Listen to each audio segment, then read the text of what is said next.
Oh, I'm in the kitchen, so what does that mean? We're back with Chef Jason Parsons. So this is another plant-based recipe. This time it's a vegan spring pasta, garden herb pesto with cashew parmesan. Excuse me, sir. So the first step is to make the pesto, am I right?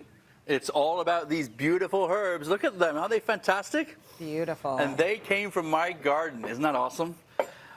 You know, there's some tips I want to kind of give to when you're making a really good pesto. First thing is always use the soft, fresh herbs. Don't get into like rosemary, thyme. I've got here like basil, chervil, chives, parsley, all things like that. The other thing to do is when you're going to blend it is start with the oil first. So I got olive oil that I'm going to add into the blender. Okay, and the reason you do this is because you got the liquid at the bottom, and so that when you add your heavy ingredients, they kind of float, giving the blender a little bit of a chance to move. If you throw your dry goods in, you put the oil, you sit there sometimes and it's trying to move, you know? So that's a very of course, good a little bit tip. of garlic in there. We all learn it the hard garlic. way when we've got that blender and it's not going anywhere because it's got no liquid in it, so smart. Well, and that's when you get the wooden spoon and start poking it in and then thinking, what's happened to the wooden spoon? So, you know, here we go. So here's the thing, though. You just see, so I have olive oil in, a little bit of garlic, a little bit of pine nuts, and then the herbs, and I blend. But now what I do is I just did a little bit of a blend, and then once I get it going, I'll start adding more herbs and more herbs. This is what's really cool is the French have a thing called pesto. The Italians are pesto. Pesto is a little thicker, pesto is a little lighter, so you can kind of make your own variation of whether you want a heavy, rich pesto that spreads on bread, or you can make it a little lighter by not adding as much, and it's great for a sauce. So the one I did today, you know, you can see here, look at that, it's got that nice body to it, but it's lighter because we're going to use that as our pasta sauce. And literally what I'm going to do is put that right into my pot. Nice. So you're a pesto kind of guy. Awesome? Well, you're a French chef, aren't you? It's all about the pesto, you know. No, but you know, it's just, and you can always add this. If you have a rich pesto, you can add a little bit of olive oil to it. What we're doing is we're making a sauce for our pasta that's not cream-based, is not heavy, again, going for that plant-based option. The other thing, though, is I've gone for a vegan and gluten-free pasta. It's out there.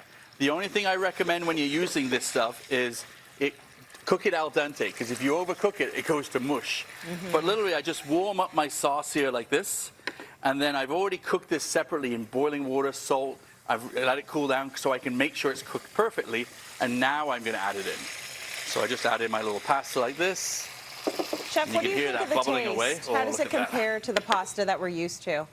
I think it's good. It actually, the taste is pretty good. I would say it's almost on par. It's actually the texture that's a little bit off. So whenever I'm cooking with something like a gluten-free pasta, I want to make sure there's something crunchy in there. So with this, now I wanted to really take advantage of spring. So I've got all those beautiful, I've got zucchini, asparagus, carrots. But what I did is I literally took a vegetable peeler and I just peeled them and made nice little ribbons. And I'm just going to throw those right into my pasta and let them kind of soften in there. And then I've also got these sun-dried tomatoes, which give a nice little tang to it and a little chewiness in there.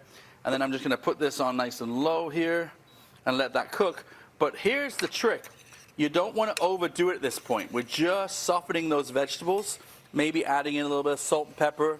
But what's missing is that beautiful Parmesan cheese that we always love with our pastas. So this was the kind of the cool little, you know, my magic trips today, but is making cashew Parmesan cheese. And now you think, okay, wait a minute here. How do you make cashew Parmesan cheese? Well, literally, I took cashews and this nutritional yeast. This is the secret for everything because it gives you that flavor, but it also helps to thicken it a little bit.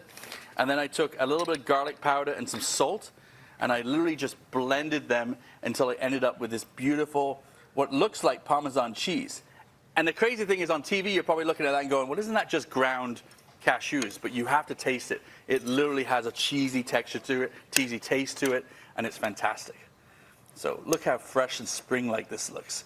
And you can see, I just did that in like, what, 2 minutes? Bring it all together, boom, like that. And then, of course, you take that beautiful cashew Parmesan, sprinkle it right over top. And then I was in the garden, I couldn't resist. I had some of my little chive flowers, so I'm gonna add some chive flowers on that.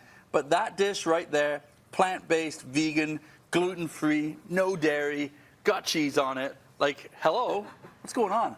This man makes his own cheese. He made his own cheese. It looks phenomenal, Chef. Thank you so much. Both recipes, you knocked it out of the park.